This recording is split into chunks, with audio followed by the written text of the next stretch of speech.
मेरी 5 वर्षीय बेटी दिव्या अचानक एक दिन मुझसे बोली, मम्मी, समीर मामू मुझे मेरे सूँ में बहुत दर्द करते हैं और मुझे उनकी सूँ को पकड़ने के लिए कहते हैं। मामू इतना गंदा क्यों है मम्मी? मैं बैठकर लैपटॉप पर ऑफिस का काम कर रही थी। ऐसे में मेरी 5 साल की बच्ची के मुंह से ऐसी बातें सुनकर मैंने लैपटॉप से मुंह फेर लिया और आश्चर्य से अपनी बच्ची की ओर देखा कि ये क्या बोल रही है। इतनी छोटी सी बच्ची के झूठ बोलने का सवाल ही नहीं उठता।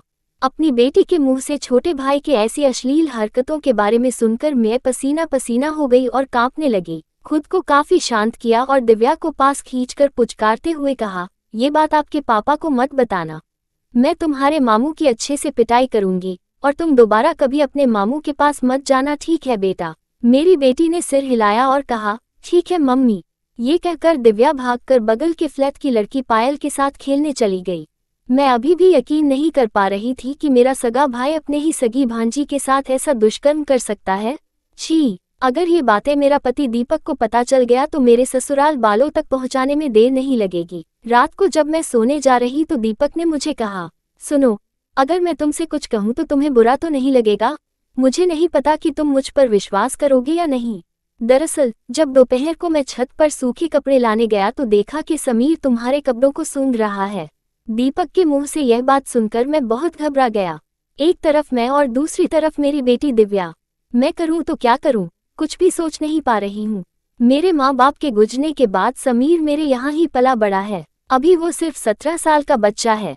ऐसे में मैं उसे घर से भी नहीं निकाल सकती। मैंने ऑफिस से कुछ दिनों के लिए छुट्टी ले लिया और बेटी दिव्या को हमेशा अपने आंखों में रख रही थी। 2 दिन पश्चात अचानक पड़ोस की लड़की पायल खो गई। पायल दिव्या की उम्र की ही थी। उसके अचानक गायब होने से आसपास के सभी लोग हैरान थे, क्योंकि लड़की कभी बाहर नहीं जाती थी। ज्यादा से ज्यादा हमारे घर में वो दिव्या के साथ खेलने आती थी। वो मेरी दिव्या जैसी ही है।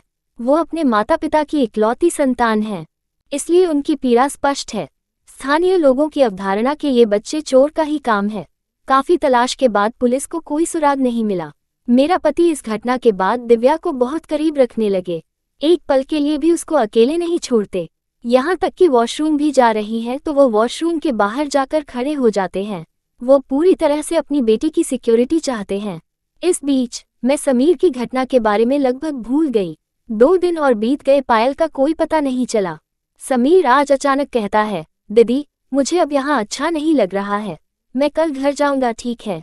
पिछले 3 सालों में समीर ने कभी घर जाने का जिक्र नहीं किया था, लेकिन आज क्यों कहा? मैंने सोचा उसे जाने देना ही बेहतर है। अगर वो यहाँ रहेगा तो मुझे चिंता लगी रहेगी दिव्या की।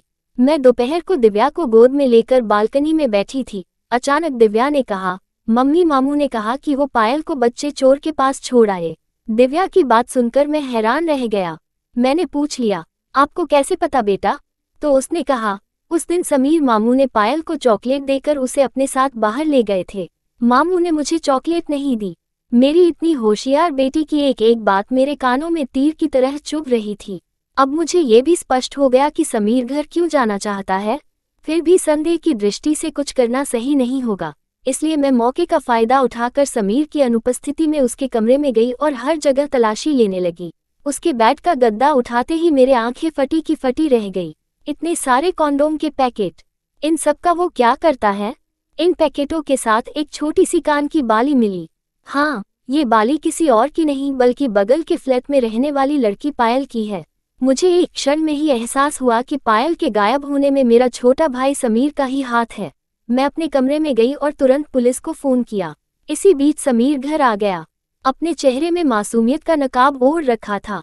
अब मुझे उसकी ओर देखने से भी नफरत हो रही थी और यह सोचकर दुख हो रहा था कि मैंने इस छोटे भाई को अपने बच्चे की तरह पाला पोसा। आज इसने इतना जघन्य अपराध किया।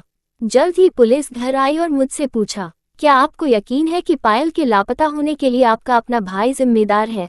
मैंने चिल्ला कर कहा, हाँ, ये पायल के कान की बाली को देखिए, मुझे यह इसके कमरे से मिला है। ये सबसे बड़ा सबूत है। और वो मेरी बेटी के साथ भी छेड़छाड़ करता था। आपको और क्या सबूत चाहिए इंस्पेक्टर साहब? मेरा पति और मेरे आसपास के सभी लोग मुझे चौंक कर देख रहा है।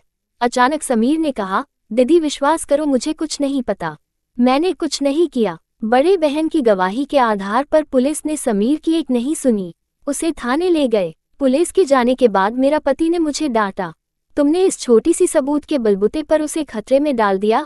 दोपहर को अचानक पुलिस आ गई, मुझे बुलाया और कहा कि आप पायल के माता पिता को लेकर जीटी रोड की पुरानी इमारत के पीछे आ जाओ। पुलिस की कॉल आने के बाद ऐसा लग रहा था मानो कोहरा छा गया हो। दिल में तूफान उठने लगा। बिना एक पल की भी देरी किए दीपक और मैं पायल के माता पिता के साथ वहां पहुंच गए। वहां पे एम्बुलेंस और कुछ पुलिस आए हुए थे। पायल की मां को समझ में आ गया कि उनकी प्यारी बच्ची अब नहीं रही। वो आगे नहीं बढ़ सके। वो वहीं बैठ गए और रोने लगे। पायल के पिता और दीपक आगे बढ़े और देखा कि पायल का शव एक एम्बुलेंस में उठाया जा रहा था। बॉडी थोड़ी सड़ चुकी थी। पायल के पिता भी यह सब देखकर सहन नहीं कर पाए और सिसकने लगे। आज उन्हें सांत्वना देने के लिए मेरे पास कोई शब्द नहीं है। इतनी मासूम बच्ची के साथ इतना बड़ा अन्याय। आंखों से आंसू छलक पड़े मेरे। ऐसी स्थिति देखकर कुछ देर बाद ओसी मेरे पास आए और बोले, आपके भाई ने पहली खेप में सब कुछ स्वीकार कर लिया है। मैं आपको धन्यवाद देकर छोटा नहीं करना चाहता, क्योंकि आप अपने भाई बहन के रिश्ते से ज्यादा अपराध को प्राथमिकता दी। हमने सोचा था कि यह केस बंद कर दूंगा, लेकिन आपकी वजह से अपराधी पकड़ा गया। आपके भाई को न्याय के कटघरे में नहीं ला सकता, क्योंकि वो अभी 17 साल का है, इसलिए वो फिलहाल पुलिस हिरासत में ही रहेगा। बाद में उसको जुवेनाइल होम भेजा जाएगा। मैंने इंस्पेक्टर साहब से कहा, हो सके तो इन राक्षसों को अभी सजाए मौत दे दीजिए, और वो सारे रिश्तेदार जो ऐसे लोगों की हिमायत करते हैं, उन्हें बचाना चाहते हैं, उन्हें भी वही सजा मिलनी चाहिए, क्योंकि ऐसे नरभक्षी और उसे बचाने वाले दोनों ही समान रूप से अपराधी हैं। अगर मेरी तरह ऐसा उदाहरण देश का हर इंसान रख पाते, तो फिर कोई बच्ची या किसी औरत के साथ बलात्कार करने से पहले वो सब नरभक्षी एक बार नहीं बल्कि कई बार सोचते। जी हाँ दोस्तों, हमें ऐसे नरभक्षी बलात्कारी को कभी भी सामाजिक या पारिवारिक सपोर्ट नहीं देना चाहिए। तभी हमारे समाज में बलात्कार जैसे जघन्य अपराध कम होगा। दोस्तों, क्या दिव्या की मां ने अपने अपराधी भाई के खिलाफ सही फैसला लिया? कमेंट करके जरूर बताइएगा। कहानी अच्छी लगे तो एक लाइक कर दीजिएगा, और ऐसे ही और भी मजेदार कहानियां सुनने के लिए मेरे चैनल को जरूर सब्सक्राइब करें और बेल आइकन को दबाना ना भूलें। पूरे वीडियो को देखने के लिए आपको बहुत बहुत धन्यवाद।